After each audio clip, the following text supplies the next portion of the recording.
All right, today we are diving into a really fundamental legal principle. It's something that basically acts as your own personal shield against the government suddenly changing the rules on you.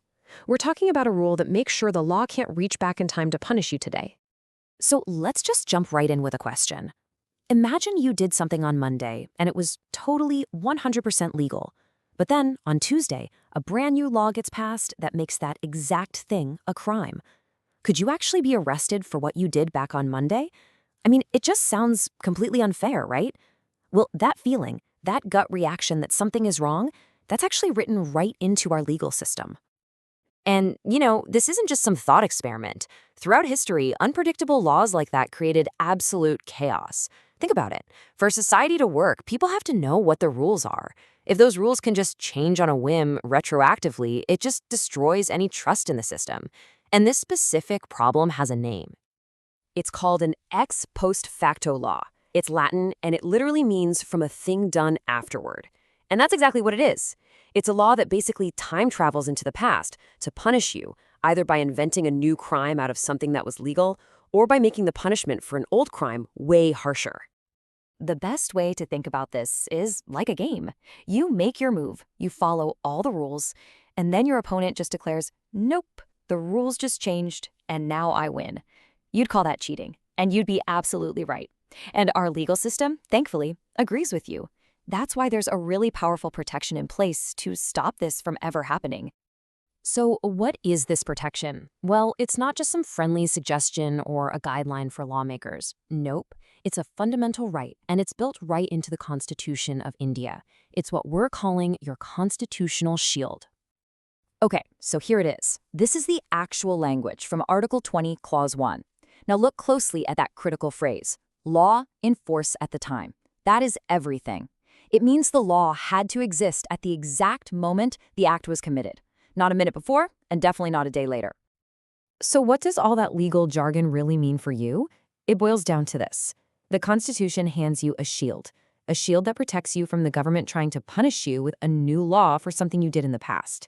It's your guarantee that you're playing a fair game. So how does this shield actually work in practice? Well, it gives you two very specific, very powerful protections. You can think of them as the two golden rules of Article 20, Clause 1. Here they are, the two golden rules, side by side. On one hand, the shield completely blocks the government from just creating a new crime out of thin air and applying it to something you've already done. And on the other hand, it stops them from making the punishment harsher than what it was when the act was committed. You face the consequences that were on the books at the time, and that's it, nothing more. Let's make this super simple. Say you do something in 2024, and it's perfectly legal. Then in 2025, a new law is passed that makes that thing illegal, and it says the law applies backwards to 2024. Well, your constitutional shield just blocks that. Completely. You cannot be punished. End of story. Okay, so it sounds pretty straightforward, right? But, like with most things in the law, it's not a blanket ban on all retroactive laws. This shield is incredibly powerful, but it's also very precise. So let's get into the nuances. What kind of laws can actually look backward? This table really lays it all out pretty clearly. Over on the left, you see what's absolutely forbidden, creating new crimes or jacking up punishments after the fact. But look at the right side. A law can be retroactive if it actually helps the accused, like if it reduces a punishment. And changes to things like legal procedures are also generally allowed. So let's just unpack those exceptions for a second. First, and this is a big one, this shield is only for criminal law. It doesn't apply to civil stuff, like tax law. Second, if a new law makes a penalty lighter, well, that can be applied retroactively. That's a good thing. And third, procedural changes, things like which court hears a case, can be changed because they don't really alter the crime itself or make the punishment any worse. So, you see, it really all boils down to a pretty simple four-step logic. A court looks at when the act happened, and it's like they freeze that moment in time. They can only look at the law and the punishment that existed right then. Any tougher law that came later, it's basically invisible to the court. It's a formula that guarantees legal predictability. All of this brings us to the really big question. Why? Why is this protection considered so important, so fundamental? What's the core idea driving this whole constitutional shield?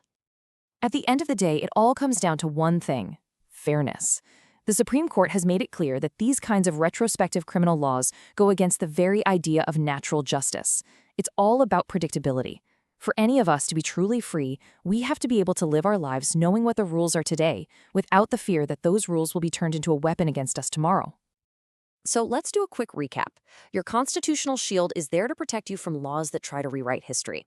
It gives you two solid guarantees. First, you can't be convicted for something if it wasn't a crime when you did it. And second, you can't be hit with a tougher penalty than what was on the books at that time. This isn't some minor legal detail. It's the very bedrock of a fair and predictable legal system, one where people can actually trust the law. And that brings us to one final, really complex question to think about. We know this shield is here to protect us from unfairness, but we also know that so-called procedural changes are allowed. So, where do you draw the line?